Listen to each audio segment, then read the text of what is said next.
প্রিয় দর্শক, আমরা সবসময় একটি শিশুর সুস্থতা, তার ভবিষ্যৎ এবং তার বেড়ে ওঠা, তার পুষ্টি নিয়ে চিন্তিত থাকি। কিন্তু আমরা এটা অনেক সময় ভুলে যাই, একটি শিশুর আসলে ভবিষ্যৎ সুন্দর করবার জন্য একটি মায়ের ভবিষ্যৎ, মায়ের বর্তমান এবং সেই সাথে তার স্বাস্থ্য এবং পুষ্টি অনেক বেশি জরুরি। আর এই ইম্পর্টেন্ট বিষয়টা নিয়ে কথা বলতে আমি ডক্টর শ্রাবণা তৌহিদা হাজির হয়েছি বিজয় টেলিভিশনের পর্দায়। আপনাদের সবাইকে অনেক অনেক শুভেচ্ছা এবং স্বাগত জানাচ্ছি স্বাস্থ্য পরামর্শে। আমি যেমনটি আছি ঠিক তেমনি আমার সাথে রয়েছেন এমন একজন মানুষ যিনি এই বিষয়টিতে এক্সপার্ট। তিনি বিশিষ্ট পুষ্টিবিদ, দীর্ঘ 20 বছর ধরে কাজ করছেন একটি বহুজাতিক স্বাস্থ্য সংস্থায়। আমার সাথে রয়েছেন মিস সামিনা জামান কাজুরি। আসসালামু আলাইকুম আপু। ওয়ালাইকুম আসসালাম। কেমন আছেন? আলহামদুলিল্লাহ, আমি ভালো আছি। আপনি কেমন আছেন? আমি তো অলওয়েজ ভালো থাকি, আর যখনই আপনার সাথে দেখা হয় সবসময় আমি একটা পজিটিভ ভাইব এবং ইন্সপিরেশন পাই। আজকেও পাবো। হোপফুলি আমার অনেক দর্শক, মা হতে পারে, পরিবারের যে কেউ হতে পারে, এই অনুষ্ঠানটা থেকে অনেক বেশি উপকৃত হবে। প্রথমেই জানতে চাচ্ছি, আমি যে কথাটা বলেছি যে একটা শিশুর আসলে সুস্থতা এবং ভবিষ্যৎ সুন্দর করবার জন্য মায়ের সুস্থতা এবং তার ভবিষ্যৎ বর্তমান সবকিছু সুন্দর করা উচিত, এটা কতটুকু জরুরি? আসলে এটা খুবই জরুরি, কারণ আমি যদি মাকে চিন্তা করি, একটা মা হচ্ছে কাইন্ড অফ হচ্ছে স্ট্রাকচারাল, তার ফাউন্ডেশনটা হচ্ছে তৈরি করে দেন সন্তানকে। এবং আমরা সাধারণত গর্ভধারণের আগে থেকেই মাকে, আসলে গর্ভধারণের আগে না, ছোটোবেলা থেকে একটা মেয়ে শিশু যখন বড় হয় এবং বয়ঃসন্ধিকালের দিকে যায়, আমরা যে পিরিয়ডটাকে বলি যে টিনেজার পিরিয়ড, এইটা খুবই ইম্পর্ট্যান্ট ওদের জন্য। সো এই গুরুত্বপূর্ণ সময়ে তাদের যেমন হরমোন, এনজাইম সাইকেলগুলো ঠিক হয়, একই সাথে তাদের রিপ্রোডাক্টিভ যে সিস্টেম, এই টোটালটা কিন্তু ব্যালান্সিং একটা ম্যাচিউর ওয়েতে আসে। এবং এই সব কিছুর জন্য কিন্তু পেছনে যে বড় ভূমিকা রাখে সেটা হচ্ছে পুষ্টি উপাদান। সো এই সময় আসলে ওদের ফলিক অ্যাসিড, আমি যদি দেখি vitamin B complex, calcium, iron, iodine, এগুলোর যে চাহিদা থাকে, এটা কিন্তু আসলে অবশ্যই তাকে ম্যাক্সিমাম না, মানে যেটা মেইন যে রিজন, সেই রিজন অনুযায়ী, বয়স অনুযায়ী তাকে কিন্তু ম্যাচ করতে হয়। না হলেই তার থেকে যাবে ঘাটতি। এবং এই ঘাটতিটা কী হবে, যখন সে প্রেগনেন্সিতে যাবে তখন তার শিশুর ওই যে প্রয়োজনটা ছিল, শিশু কিন্তু মায়ের শরীর থেকে টেনে নেওয়ার চেষ্টা করবে বা মায়ের খাবার থেকে নেওয়ার চেষ্টা করবে, কিন্তু সেখানে যদি মা নিজে অপুষ্ট থাকেন, তাহলে কি করে একটা সুস্থ এবং পুষ্ট শিশু জন্ম হবে? এটা কিন্তু একটা বড় সায়েন্টিফিক হচ্ছে ব্যাকগ্রাউন্ডই আছে যে আসলে হয় না। এই কারণেই হচ্ছে আমাদেরকে শিশু মেয়ে থেকেই তাকে হচ্ছে সচেতনভাবে বড় করতে হবে এবং প্রপার হচ্ছে তার প্রতিদিনের খাবারের দিকটা অবশ্যই খেয়াল করতে হবে। আমাদের বাংলাদেশের পার্সপেক্টিভে ওয়েদার বলি, কন্ডিশন বলি, আমাদের কিন্তু মেয়েদের শরীরে অনেক ধরনের পুষ্টির ঘাটতি থেকে যায়। সেটা অ্যাডাল্টহুড থেকে শুরু করে হোক, তার থেকেও কি ছোটবেলা থেকেই কি আমাদের এই শিক্ষাটা, এই কালচারটা ডেভেলপ করা উচিত কিনা? এডুকেশন আসলে একটা অন্য লেভেলে হওয়া উচিত। একটা তো আমরা বলি পারিবারিক শিক্ষা। সো আমরা অনেক আগে ছোটবেলা থেকে, আমি বলি যে এটা আসলে একটা বোধহয় ব্রেকিং পয়েন্ট ছিল আমাদের জন্য। মিনা কার্টুন থেকেই কিন্তু আমরা ফিল করেছি, প্রথম কার্টুন দিয়েই, যে আসলে ছেলে এবং মেয়ে প্রত্যেকেরই হচ্ছে সম পরিমাণ পুষ্টি চাহিদা থাকে। হ্যাঁ, ক্যালোরি চাহিদাটা ডিফারেন্ট থাকে, কারণ ছেলেরা হয়তো ফিজিক্যালি আমাদের চেয়ে লম্বা হয় এবং হচ্ছে তারা ওয়েট বেশি হয়, সেই কারণে হচ্ছে তার যে প্রতিদিনের যে তার যে কর্মক্ষমতা, তার সাথে ডিপেন্ড করে তারটা বেশি হয়। বাট শিশুকালের পর থেকে যখন স্কুল গোয়িং বাচ্চারা, টিনেজার যে সময়, বয়ঃসন্ধিকালে ছেলে এবং মেয়ে উভয়ই যখন ম্যাচিউর হচ্ছে, ফার্স্ট ক্লাস প্রোটিনের পরিমাণ কিন্তু একই, সমানভাবে তাদেরকে রাখতে হবে। এবং ফার্স্ট ক্লাস প্রোটিন বলতেই আমরা বলি যে সুষম আমিষ হচ্ছে আমাদের জন্য ডিম, দুধ জাতীয় খাবার, মাছ, মাংস, সো এগুলোকে এনশিওর করতে হবে তার 3টা মেইন মিলে অবশ্যই। এবং একই সাথে যদি আমরা চিন্তা করি, তাহলে প্রচুর পরিমাণে মাইক্রোনিউট্রিয়েন্টস দরকার এই সময়। মাইক্রোনিউট্রিয়েন্টস যেমন তার সহজাত রোগ প্রতিরোধ ক্ষমতা তৈরি করে, রিপ্রোডাক্টিভ সাইকেল বা রিপ্রোডাক্টিভ যে সিস্টেম আমাদের টোটাল ম্যাচুরেশনও কিন্তু ডিপেন্ড করে কোনো স্পেসিফিক হচ্ছে মাইক্রোনিউট্রিয়েন্টসের উপর। সো এই জায়গাটা আমাদেরকে ফোকাসড ওয়েতে হচ্ছে একটু ডায়েট চার্টটা প্ল্যান করতে হবে। মাকে খুব ছোট ছোট টিপস দিলেই কিন্তু মনে রাখা যায়, কারণ আসলে পুষ্টি মানেই আমরা মনে করি খুব কঠিন, খটোমটো, বা এটা অনেক দামি খাবার, এরকম না। এরকম একটা কনসেপ্ট বাংলাদেশে আছে। সো ছোট্ট টিপস দিই যে 3 বেলা যে মেয়ে শিশুটা আমার স্কুলে যাচ্ছে, তখন থেকে তার বয়ঃসন্ধিকালের দিকে আগাচ্ছে, তাকে আমার প্রতিদিন হচ্ছে 3টা মেইন মিল, সকালে নাস্তা, দুপুরে খাবার, রাতের খাবারে অবশ্যই একটা ফিক্সড অ্যামাউন্টের হচ্ছে প্রোটিন এনশিওর করতে হবে। হবে Okay. এবং প্রোটিনটা অবশ্যই ফার্স্ট ক্লাস প্রোটিন হতে হবে। ডাল খেতে পারে, কিন্তু ডালটা কিন্তু আসলে সব ধরনের এসেনশিয়াল অ্যামাইনো অ্যাসিড থাকে না। থাকে না, রাইট। সেকেন্ড হচ্ছে আমাদেরকে চিন্তা করতে হবে যে মিড স্ন্যাক্স যেগুলো, এই মিড স্ন্যাক্সগুলোতে দুধ এবং দুধ জাতীয় খাবার, যেটার মধ্যে অবশ্যই খুব ভালো একটা খাবার আমি বলবো দই, যেটা একই সাথে অনেকগুলো মাইক্রোনিউট্রিয়েন্টস এবং গুড হচ্ছে প্রোবায়োটিক্স হচ্ছে এনশিওর করে এই বয়সের বাচ্চাদের জন্য। সো ওই বয়সের বাচ্চাদের ওই প্রিপারেশনটাকে চিন্তা করে দুধ এবং দই জাতীয় খাবার এবং ফ্রুটস অ্যান্ড ভেজিটেবলস। খুব সিম্পল, মা যদি সারাদিনে যে কোনো 3 ধরনের মিনিমাম 3 ধরনের হচ্ছে আপনার 3টা কালারের হচ্ছে ফ্রুটস অ্যান্ড ভেজিটেবলস দেয়, তাহলে কিন্তু সে ম্যাক্সিমাম মাইক্রোনিউট্রিয়েন্টস পেয়ে যাচ্ছে। যদি সে দুপুরে বেগুন দিয়ে খেয়ে থাকে, বেগুন ভাজা দিয়ে খেয়ে থাকে, বিকালে সে হচ্ছে সবুজ আপেলটা খেলো, এবং রাতে হয়তো সে যেটা গাজর দিয়ে হয়তো গাজরের স্যুপটা হচ্ছে কোনো কারণে গাজর আর চিকেনের যে স্যুপটা সে খেলো, তাহলে 3টা কালার কিন্তু এনশিওর করা গেল। আমাদের চারিপাশে যদি তাকাই অনেক রঙের কিন্তু ভেজিটেবলস রয়েছে, রাইট। সো এটা একটু ছোট্ট টিপস যে প্রতিদিন 3 বেলা তাকে হচ্ছে ফার্স্ট ক্লাস প্রোটিন দিতে হবে, অ্যাজ ওয়েল অ্যাজ মাঝখানে যে মেইন আমরা স্ন্যাক্স বলি সে সময় দুধ এবং দুধ জাতীয় খাবার এবং হচ্ছে ফ্রুটসটা আমরা 2 থেকে 3 কালার অবশ্যই যেন এনশিওর করি।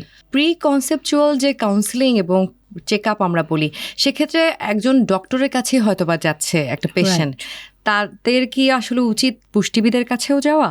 এক্স্যাক্টলি, এই জায়গাটা কিন্তু এখন সচেতনতা তৈরি হয়েছে। যেমন থ্যালাসেমিয়া টেস্ট আগে কিন্তু এটা ছিল না, সো এখন কিন্তু প্রি কনসেপ্ট মানে প্রি ম্যারেজ, বিয়ের আগেই কিন্তু বলা হচ্ছে যে অ্যাটলিস্ট হচ্ছে হাজব্যান্ড ওয়াইফ কেউ যদি ডিপেন্ডেন্ট হন অথবা কেউ যদি ক্যারিয়ার হন, সেই জিনিসটা হচ্ছে চেক করে নেওয়া। একই রকম ভাবে এই যে প্রি প্রেগনেন্সি পিরিয়ড, আমরা তো আসলে এখন মোটামুটি একটা প্ল্যানিং ধরেই আগায় এখনকার জেনারেশন। সো আমি যখনই চিন্তা করছি যে আমি এখন ফিল করছি যে আমার আসলে একটা সুস্থ সন্তান জন্ম দেওয়ার জন্য প্রসেসটাতে যাওয়া উচিত, একজন ডক্টরের কাছে যেমন যাব, একই সাথে আমি একজন পুষ্টিবিদের কাছে এই জন্য যাব, কারণ উনি আমাকে গাইড করবেন নেক্সট ফিউ ডেজে আমাকে কিভাবে রেডি হতে হবে। সবচেয়ে যেটা হয় হরমোনাল সাইকেল, আপনারা জানেন ডক্টর হিসেবে যে একটা বড় ইমব্যালেন্স তৈরি হয় এই সময়টা। সো হরমোনের মেইন যদি আমি পেছনে চিন্তা করি যে কি দিয়ে তৈরি হয়, এটা তো প্রোটিন।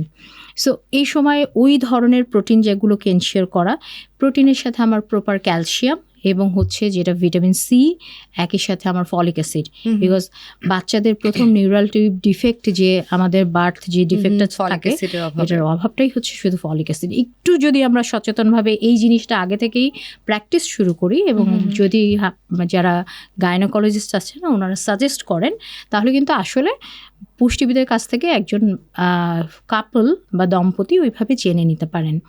এবং প্র্যাকটিস করাটা কিন্তু খুব বেশি কঠিন না, কারণ আমি কিন্তু মানসিকভাবে রেডি। এখন আমাকে কিছু নিয়ম, শুধু নিয়মের মধ্যে দিয়ে যেতে হবে, যেটা আসলে দিন শেষে একটি সুস্থ বাচ্চা জন্ম দেওয়ার জন্য। এবং শুধু বাচ্চা জন্ম দেওয়া না, আমরা তো আসলে বাচ্চাকে বুকের দুধ খাওয়াতে চাই। মার কিন্তু স্টার্টিংটা ওখান থেকেই শুরু হয়, মেন্টাল একটা আমরা বলি set up, as well as হচ্ছে ফিজিক্যালি নিজে প্রিপেয়ার হওয়া। সো এই দুইটাই কিন্তু নিউট্রিশন অ্যান্ড হচ্ছে আমরা যদি ফিজিক্যাল আর মেন্টাল হেলথ দুটাকে কানেক্ট করি একই সাথে যাবে। দারুণ, আসলে আমাদের এই কাজটা করা উচিত এবং সবসময় আসলে এভাবেই চিন্তা করা উচিত, তাহলে সুস্থ জাতিও আমরা পেতে পারি।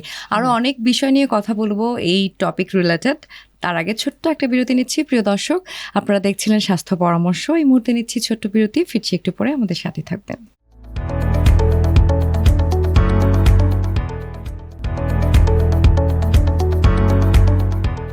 Once again, welcome back. This is me, Dr. Sravana Tauhida, and you're watching Bijo Television. স্বাস্থ্য পরামর্শে আমি যেমনটি আছি ঠিক তেমনি আমার সাথে রয়েছেন বিশিষ্ট পুষ্টিবিদ, যিনি দীর্ঘ 20 বছর ধরে কাজ করছেন একটি বহুজাতিক স্বাস্থ্য সংস্থায়, মিস সামিনা জামান কাজুরি। আরও একবার শুভেচ্ছা এবং ভালোবাসা। আমরা কথা বলছিলাম মা ও শিশুর আসলে পুষ্টি নিয়ে, স্পেশালি প্রি কনসেপচুয়াল পিরিয়ডটাতে আমরা মার যে স্বাস্থ্য এবং পুষ্টি নিয়ে অনেকের ধারণা ছিল না, সেটা নিয়ে কথা বলেছি। এখন যখন একটা মা কনসেপ্ট করেই ফেললো, কনসেপ্ট যখন হয়ে গেল, তখন আসলে তার বাড়তি আর কি সচেতনতা দরকার? প্রথম হচ্ছে আমার কাছে মনে হয় যে আমরা মা হিসেবে যখন নিজেদেরকে প্রিপেয়ার করি, মানসিক স্বাস্থ্যটাকে ভালো থাকা খুবই জরুরি। সো পুষ্টিবিদ যদিও আমি, বাট আমি বলি যে এই পুষ্টিটা তখনই হচ্ছে আপনি প্রপারলি শরীরে অ্যাবজর্ব হয় এবং কাজে লাগে যখন আপনার মন ভালো থাকে। আমরা বলি না যে অনেকের সাথে খেতে বসলে আমি বেশি খেয়ে ফেলেছি এবং খাবারটা মনে হচ্ছে খুব তাড়াতাড়ি আপনার ডাইজেস্ট হয়ে গেল। পেছনের কারণটাই হচ্ছে আপনার মনটা ভালো আছে, প্রপারলি আপনার এনজাইম সিক্রেশন হয়েছে, খাবার যেখানে যেভাবে ভাঙা দরকার ভেঙেছে, এবং যেখানে যেখানে আমার ক্যালোরি হিসেবে পৌঁছে দেওয়া দরকার সেটা পৌঁছেছে। সো এক্ষেত্রে যেটা আসলে যখন মা প্রেগনেন্ট হলেন তাকে এবং তার চারিপাশের মানুষের জন্যই আসলে দায়িত্বটা হয়ে যায় যে শুধুমাত্র সব কিছু বাচ্চাকে ফোকাস করে না, তার সুস্থতা এবং একই সাথে সে সুস্থ থাকা মানে তার শিশুও সুস্থ থাকবেন।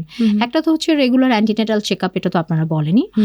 এর সাথে আসলে অবশ্যই যেটা আগে দেশের বাইরে অনেক বেশি প্র্যাকটিস ছিল, আমরা হ্যাপি যে গত 10 থেকে 15 বছরে এখন বাংলাদেশেও প্র্যাকটিস যে একজন মা একজন ডায়েটিশিয়ানের কাছেও যান, এবং তখন তার মেইন কনসার্ন থাকে, মারও থাকে, যে আসলে আমার বাচ্চার জন্য কোনটা ভালো।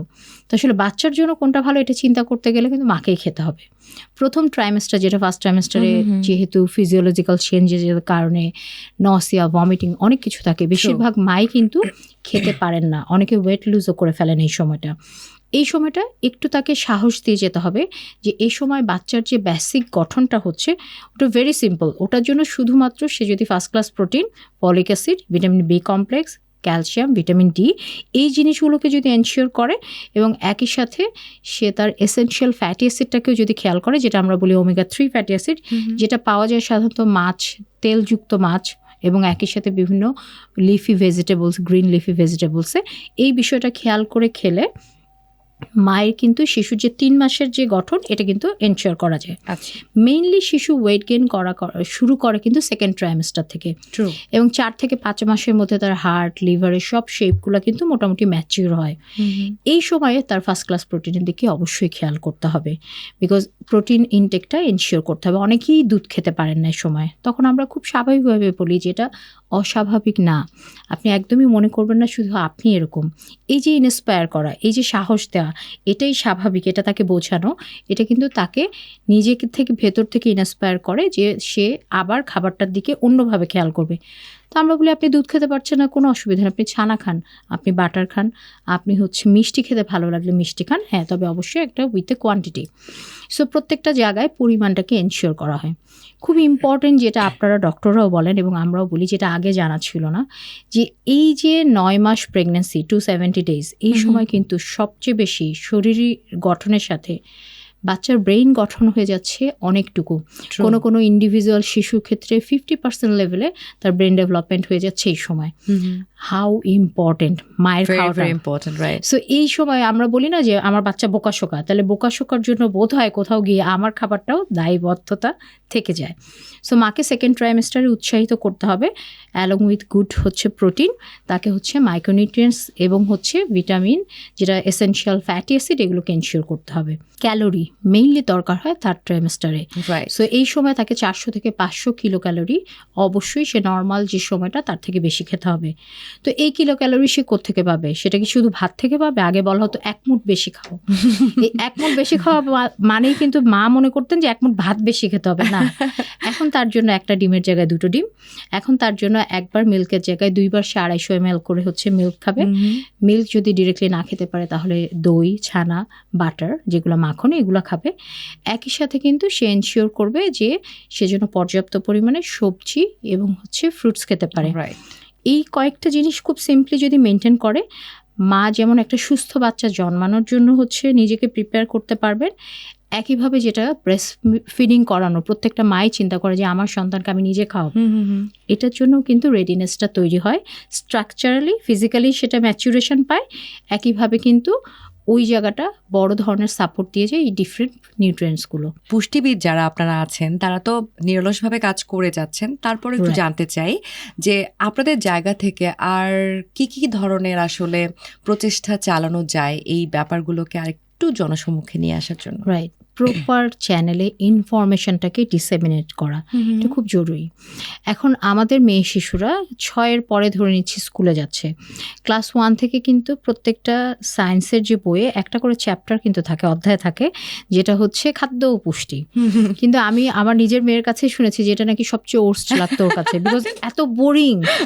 তো এই জায়গাটাই আমার কাছে মনে হয়েছে যে আমাদের যে লেখার যে ধরনটা বা বইয়ের যে প্রেজেন্ট করার যে ধরনটা এটাকে একটু চেঞ্জ করলে বোধহয় ভালো ছিল, যেটাকে শুধুমাত্র গার্হস্থ্য অর্থনীতির একটা পার্ট হিসেবে না রেখে এটা একটা লাইফ সায়েন্স। ফুড হচ্ছে লাইফ সায়েন্স, আপনি চোখে দেখতে পাবেন। আমি যতই বলি যে আমি কিছু খাই না কিন্তু আমি গোলগাল, কিন্তু এটা কিন্তু ঠিক না, আমি যা খাই আমি তাই। সো এইটা খুব ইম্পর্টেন্ট, এবং এই জায়গাটাই আমার কাছে মনে হয় যে আমাদের এডুকেশনের একটা পার্ট হিসেবে এটাকে ম্যান্ডেটরি রাখা উচিত, প্রথম অ্যাওয়ারনেস তৈরি করার জন্য। দ্বিতীয়ত আমাদের এখন কিন্তু অনেক ধরনের ইনফরমেশন পাওয়ার বিভিন্ন মোড আছে। সো মারা কিন্তু একটু মনে হলে, আমি দেখেছি যে ফার্স্ট ট্রাইমেস্টারে বাচ্চা কতটুকু বড় হবে এটা দেখার জন্য ওনারা ইউটিউব চ্যানেল ঘেটে একদম সব বের করে ফেলে। বাট সেই জায়গাটায় আমার রোলটা কি, how I can support most, এটা হচ্ছে আমার নিজেকে, একই সাথে হচ্ছে শিশুকে। এটা কিন্তু মারা কম দেখেন। সো এই জায়গাটা মাদের জন্য, যারা সামনে দর্শক আছেন, যারা মা হয়েছেন, হবেন, অথবা যারা এখনও কিশোরী, তাদের জন্য এটাই বলতে যাব যে আসলে ইনফরমেশনের রাইট সোর্সটা আমাদেরকে বের করতে হবে। কোন ইনফরমেশনটা আমার জন্য ইম্পর্টেন্ট এটা আইডেন্টিফাই করাটা কিন্তু একজন এক্সপার্টেরই কাজ। সো আমি ইনফরমেশন পেলাম যে আমার 4 গ্লাস করে মিল্ক খেলে হয়ে যাবে, কিন্তু আসলে 4 গ্লাস মানে কি 250 ml আমার জন্য, নাকি 150 ml, না 200 ml, এটার জন্য কিন্তু আমাকে একজন পুষ্টিবিদের কাছে যেতেই হবে। সো এটা হচ্ছে সেকেন্ড, মাস কমিউনিকেশনে আমরা এই ধরনের ইনফরমেশনগুলোকে অ্যাভেলেবল করতে পারি। দেন হচ্ছে আমাদের আসলেও যেটা একটা বড় ধরনের সাপোর্ট আছে বাংলাদেশ সরকারের, যে এখানে কিন্তু সরকারি বিভিন্ন এই ধরনের বইগুলোকে বা পলিসিগুলোকে কিন্তু প্রমোট করা হয়। সো সেই জায়গায় কিন্তু সরকারি এবং বেসরকারি সবগুলো জায়গায় কিন্তু আমরা উদ্যোগ নিতে পারি।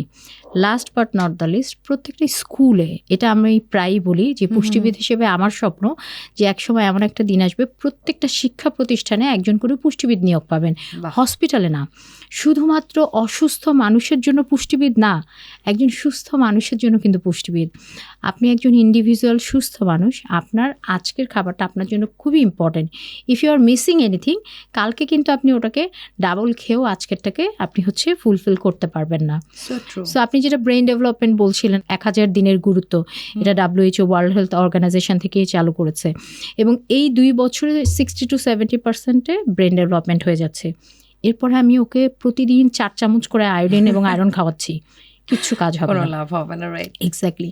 সো এই যে সচেতনতা, এটা আসলে আমাদেরকে শুরু করতে হবে রুট লেভেল থেকে, এবং আমি মনে করি প্রতিটা স্কুলে যদি একজন পুষ্টিবিদ থাকেন, যেমন ওই স্কুল টিফিনটা হেলদি হবে, একই সাথে আমি প্রতিটা বাচ্চার জন্য কিন্তু একটা প্রপার কাউন্সিলিংয়ের মাধ্যমে এটাকে এনশিওর করতে পারবো যাতে সে সুস্থভাবে বড় হয়, সঠিক পুষ্টি সম্পর্কে জানে, এবং পুষ্টিকর খাবার মানে দামি খাবার না, অ্যাভেলেবল খাবার থেকেই আমি কিন্তু আমার ফুড ডাইভার্সিটি থেকেই প্রতিদিনের চাহিদা পূরণ করতে পারি। ওয়াও, আমরা কথা বলছিলাম সচেতনতার জায়গাটায়, এই জায়গাটায় আবারও ফিরে আসতে চাই ছোট্ট একটা বিরতির পরে।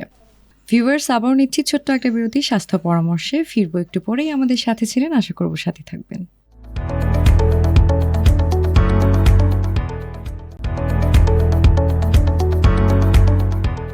Once again, welcome back. This is me, Dr. Sravana Tauhida, and you're watching Bijo Television. স্বাস্থ্য পরামর্শে আমি যেমনটি আছি, ঠিক তেমনি আমার সাথে রয়েছেন বিশিষ্ট পুষ্টিবিদ, যিনি দীর্ঘ 20 বছর ধরে কাজ করছেন একটি বহুজাতিক স্বাস্থ্য সংস্থায়, মিস সামিনা জামান কাজুরি। আরও একবার আপনাকে অনেক অনেক ভালোবাসা এবং শুভেচ্ছা। অনেক সুন্দর সুন্দর কথা আপনার কাছ থেকে শুনছিলাম। স্বাস্থ্য পরামর্শের সাথে সাথে একজন মায়ের আসলে সচেতনতার জায়গাটা আমরা খুব সুন্দর করে জেনেছি আপনার কাছ থেকে।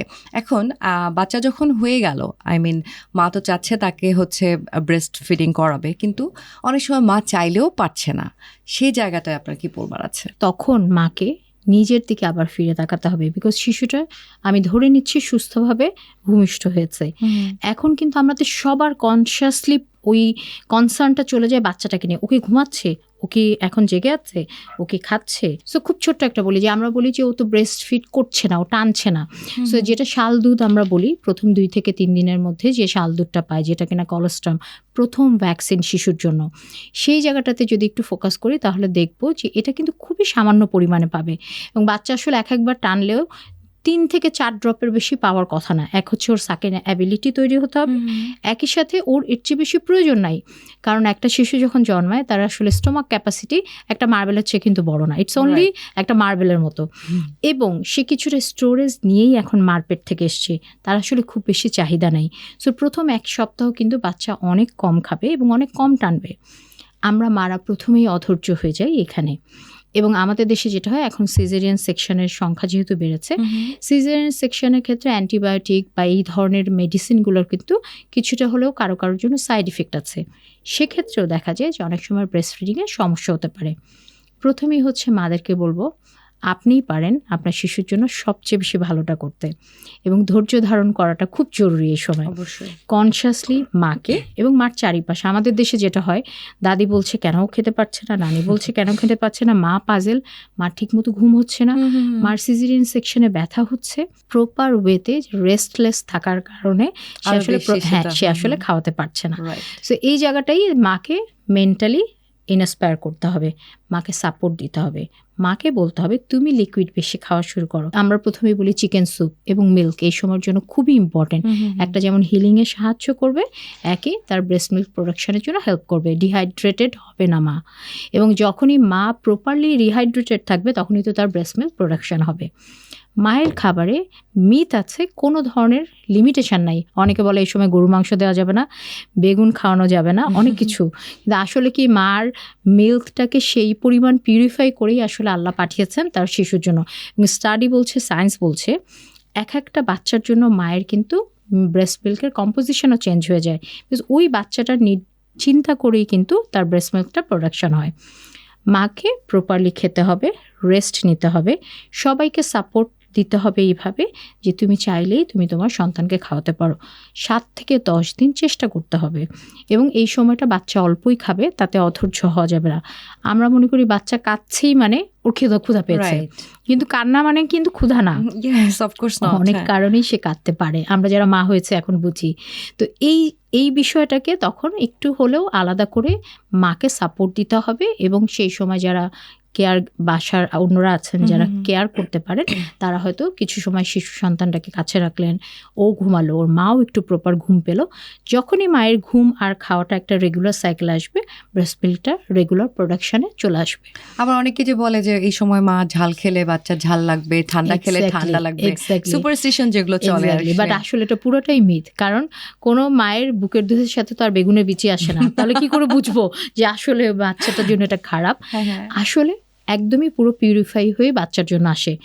বরং আমাদের খেয়াল করা উচিত মা যেটা খেতে পারছে, আনন্দ করে খাচ্ছে, সেই আনন্দটাকে সাপোর্ট দেওয়া, তাহলে তার হরমোনাল ব্যালেন্সটাও ঠিক থাকবে এবং ব্রেস্ট মিল্ক প্রোডাকশনটাও ঠিক থাকবে। আর যে কথাটা বলেছিলাম যে কনসিভ করার টাইমে এক মুঠো বেশি খাওয়ার কথা মানুষ মনে করে ভাত, আমি সেম কথাই আপনাকে বলতে চাই ডিউরিং মানে আফটার প্রেগনেন্সি, মানে যখন মানুষ হচ্ছে ল্যাকটেটিং মাদার হিসেবে একটা মেয়ে জার্নি শুরু করে, তাকেও কিন্তু সেম কথাই বলা হয় যে এক মুঠো ভাত না, তখন এক প্লেট ভাত বেশি খাইতে বলা হয়। এবং ল্যাকটেশনে কিন্তু মায়ের ক্যালোরি বেশি লাগে, বিকজ এক হচ্ছে তার নিজের হিলিং প্রসেস শুরু হয়, একই সাথে বাচ্চাকে হচ্ছে মিল্ক দিতে হচ্ছে। ক্যালোরিটা কি শুধু ভাত থেকে আসবে? মানে আমি এটাই জানতে চাচ্ছিলাম যে মানুষ মনে করে যে আমার তখন বেশি করে ভাত খেতে হবে, বেশি করে অনেক খাবার খেতে হবে, আসলে কি ব্যাপারটা সেরকম নাকি লিকুইড ডায়েটটা তার সবচেয়ে বেশি থাকতে হবে? সবচেয়ে বেশি জরুরি। এবং একটু আমরা বলি যে এটা হচ্ছে অন্য কারণ না, স্পাইসি খাবারটা কম দিতে বলার কারণ যে এটা কোনো ইরিটেশন তৈরি করবে না শরীরে। স্পাইসটাকে আমাদের ট্র্যাডিশনালি আমরা একটু বেশি স্পাইসি ভুনা ভুনা খাবার খাই, বাট এই সময় মার জন্য পাতলা ঝোল, মাছের ঝোলগুলো যেগুলো, তার মানে এমন না গিলা ভাত খাওয়াতে হবে, সাবুদানা খাওয়াতে হবে, এরকম না। তবে অবশ্যই মিক্স। আপনি ঠিকই বলেছেন যে আমি প্রথমেই ফোকাস করেছি যে মা নিজে খেতে বসার আগে 1 গ্লাস দুধের সাথে 1 গ্লাস পানি খাবে। সো 2টা খেয়ে সে মাকে খেতে বসে, মা বাচ্চাকে খেতে বসবে, এবং সময় নিয়ে 1/2 ঘন্টা 35 মিনিট বাচ্চা একটু টানবে, ঘুমিয়ে যাবে, এই বিষয়টাকে কিন্তু মাকে প্রিপেয়ার থাকতে হবে। তো মার জন্য একটা কমফোর্ট জোন তৈরি করতে হবে, একটু হেলাম দিয়ে বসতে পারবেন, ওনার যাতে নিজের কষ্ট না হয়, টেম্পারেচারটা ঘরের ঠিক আছে কিনা, মার গরম যাতে না লাগে, এই বিষয়গুলোকে একটু খেয়াল করে বাচ্চাকে খেতে দিতে হবে। এবং মার ক্ষেত্রে অবশ্যই আরও বেশি এই সময় 500 থেকে 600 কিলো ক্যালোরি পর্যন্ত এক্সট্রা লাগতে পারে কোনো মায়ের ক্ষেত্রে যারা ফুললি ব্রেস্টফিড করেন বাচ্চাকে, তাদেরকে অবশ্যই প্রোটিন জাতীয় খাবার। এই জন্য আমি মিল্কের পাশাপাশি চিকেন স্যুপের কথা বলেছি, যেটা খুবই ইম্পর্টেন্ট। চিকেনের সাথে আমরা কিছু ভেজিটেবল দিয়ে যেটা স্যুপ করে মাকে দিনে 2 থেকে 3 বার দিতে পারি, হিলিংয়ে যেমন হেল্প করবে একইভাবে মিল্ক প্রোডাকশনেও হেল্প করবে। এছাড়া অবশ্যই প্রপার বাউল মুভমেন্ট, কনস্টিপেশন যাতে না হয়, এজন্য কিন্তু ভেজিটেবলস অ্যান্ড ফ্রুটসও খেতে হবে। অবশ্যই, আসলে ভেজিটেবলস অ্যান্ড ফ্রুটসের কোনো আমার মনে হয় বিকল্প নেই, এবং আপনার কাছ থেকে খুব সুন্দর করে জিনিসগুলো জানলাম, সায়েন্টিফিক এবং প্র্যাকটিক্যাল যে ইনসাইট সেখানে এখান থেকে। Thank you so much. আমার ধারণা দর্শকরা অনেক বেশি উপকৃত হয়েছে। আশা করছি যে দর্শক যারা মা ছিলেন, মা আছেন, তারাও আমার সাথে সহমত হবেন। মায়ের যত্ন করলেই আমরা একটা সুস্থ সুন্দর শিশুকে পাবো এবং পরবর্তীকে শিশুকে কেয়ার করার জন্য, শিশুকে বড় করার জন্য কিন্তু মাকে সুস্থ থাকতে হয়। অবশ্যই। প্রিয় দর্শক, বুঝতেই পারছেন নিশ্চয়ই আজকে যে আলোচনা আমরা চালিয়েছি সেটাতে আসলে সুস্থ শিশুর জন্য সুস্থ মা কতটুকু জরুরি, আমার মনে হয় যে শুধুমাত্র সুস্থ মা না, তার জার্নিটা শুরু করা উচিত যখন সে কিশোরী তখন থেকেই। সো এই বিষয়গুলো মাথায় রেখেই আমরা সবসময় আমাদের জীবনকে সুন্দর করব, সেই প্রত্যাশায় আমি ডক্টর শ্রাবণা তৌহিদা আজকের মতো বিদায় নিচ্ছি। আল্লাহ হাফেজ।